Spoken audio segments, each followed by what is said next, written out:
Hello everyone, Dan 14th Prime here. Want to do another video share out today with a new addition to the Primepire. This is the Mezco Static 6. That's 1/6 scale. Conan. Again, this is the first of Mezco's Static 6 line, which is a 6 scale statue, or probably more appropriately, statuette. Unarticulated, but lots of swap outs and options. As always, if you're interested in checking out the unboxing and the pack out, the pieces coming out of this guy, check me out on Instagram, same handle, Dan 14th Prime. I always put those into my story and share them down into my profile for future reference. So let's jump in and check out this piece. So here we have Conan out of the box. Again, Mezco's first 6 scale statuette. We won't get into it in this video, and I don't know all the history. I haven't done the research, but I'm interested to know how they're getting into statues. Again, this is an action figure company. This is the first of these 6 scale statues. So whether they developed all these capabilities in-house or they're using some partners, I don't know exactly. I will say, in searching for some Dracula statues the other day, I did come across a Castlevania video game statue in quarter scale that was eerily very similar to this. But on to Conan here. I'm really digging it. I've had a Conan itch for a long time now. Still do. Really looking for something in a larger scale, but this scratches the itch for the time being. Very, very cool, dynamically posed statue. Now this piece, comic book inspired. They use mixed media, so you got lots of sculpted parts, but of course the cloak that you'll see there, the loincloth. There's a necklace I have off to the side. Those things are other types of cloth or plastically, nylon, whatever type materials. And the figure itself, definitely not polystone, more of a resin, I believe. Doesn't have the weight except for the base. The base is surprisingly heavy, but all the figurine pieces themselves pretty light. So some type of resin, poly resin type material I would expect. But all well sculpted, well detailed and painted, which is of course the most important thing. And it lands at a decent price. This guy will probably run you between $250 and $300 to your door, just depending on taxes, shipping, things like that for your unique situation. I think it's well placed in the spectrum of collectibles this scale when you think about 1/10 Iron Studios, or what you might pay for a larger scale like Diamond Selects on the low end, all the way up to the high end of like an XM Studios 1/6 scale. This guy kind of falls in the middle and it feels pretty good. So let's jump in on this piece here and start off at the base. It's a cool base, like I said. It's definitely the heaviest piece in the box, probably unnecessarily heavy for the weight of the rest of the piece. But it is a snow-based piece. Here you can see a giant footprint, some sort of monster or something he must be fighting. Lots of bones, body part, skeletal pieces, blood, stone, things like that around here. I guess that this monster would have been eaten. You can see his boots and stuff here. This is all one piece. The base up into the boot. And then the legs start right there at that seam. So I thought that was interesting. There's a lot of assembly for this guy as a kind of statue, or again, statuette, probably best term. You'll find you put a decent amount of things together, which again brings that blend of action figure and statuette together from a Mezco perspective. So definitely has those action figure kind of feel a little bit with stuff like that. Let's just jump up now to the core of Conan. Again, legs a separate piece, loincloth here, kind of plasticky feel, displays pretty well, but in hand almost makes like a paper scratchy sound kind of feel to it. This belt is a separate piece. The swords actually are even, again, the action figure kind of vibe. You could have the dagger drawn. All those mixed media separate pieces, and then the torso comes in as a separate piece, like as well with this being another piece you put on. So again, quite a bit of assembly. The sword sheath behind him goes onto the belt, all of that. So yeah, lots of little things you put together, but it makes for lots of swap out and display options. One call out here on the pick on the box, they're able to get the loincloth to come down and overhang a lot more on this leg. Couldn't get it to do that. It just wouldn't pull down far enough over the waist. Maybe you could cut it or something if you really wanted to get that look exactly right, and you had no concerns about what that, if it might damage the loincloth or rip or tear or something, or impact the value down the road. But I like that look on the box. It seems more appropriate where some of this comes down under the leg and shows through underneath the belt, but could not myself get that to pull down enough. But let's talk about what this piece does really, really awesome.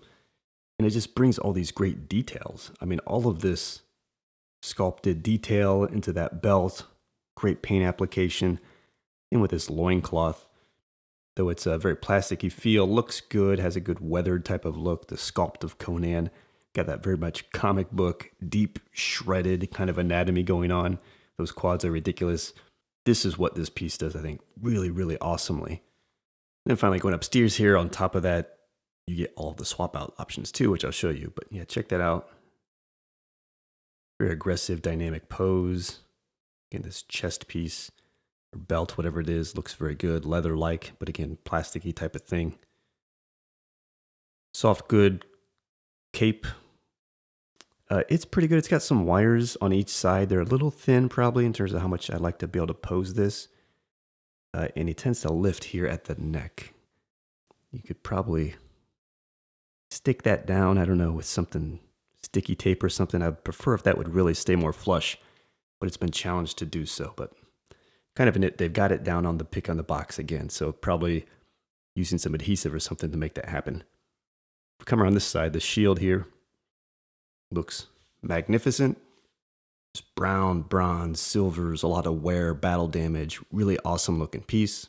Again, the cloak here, some posability to it, like I said, lots of tattered wear look to it. I dig the fur kind of stuff going on. And then he's got the sword in the right hand right now. Again, there's some swap outs I'll show you. You can hold an axe. Got 2 swap outs for each hand, an extra portrait. And he's also got this necklace thing you can put on, which I think is super cool, except the cloak covers most of it, but you do get some cool accents that show through, but it makes this lift effect even worse. So I've opted not to use it and trying to keep this down a bit more flush. And then lastly here, the head sculpt, the portraits, I think are both good. Again, I'll show the other one. The other one reminds me definitely of the comic book look. This one with the helmet on and everything else kind of just looks like maybe a barbarian, but it's very good. I think the face is good. The teeth are nice and clean. They're white, painted well. The helmet's badass. Again, I dig it. I like the shield. Got the black hair flowing out of the back. Yeah, just this horned helmet look, I think, is super, super cool. Looks really good with the axe as well. So let me just show you some of these swap out options I've been mentioning. Again, hand comes off basically right here. You get this type of look, and there's that shield, really, really nice. So we'll have a couple swap outs there. Same thing here on the right hand. Comes off a bit higher. The big Conan sword. Awesome. And then, of course, the portrait will swap out. Again, just there's that. Try to get you a good square on with this portrait. Really digging that.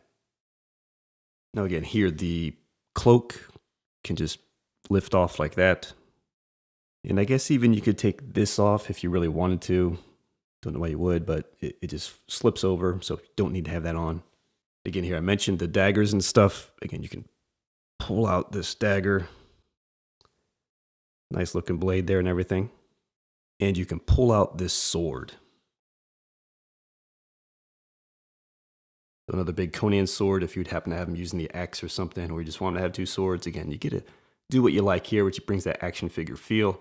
Again, that sheath on the back, you could take that off as well, just hanging on some hooks.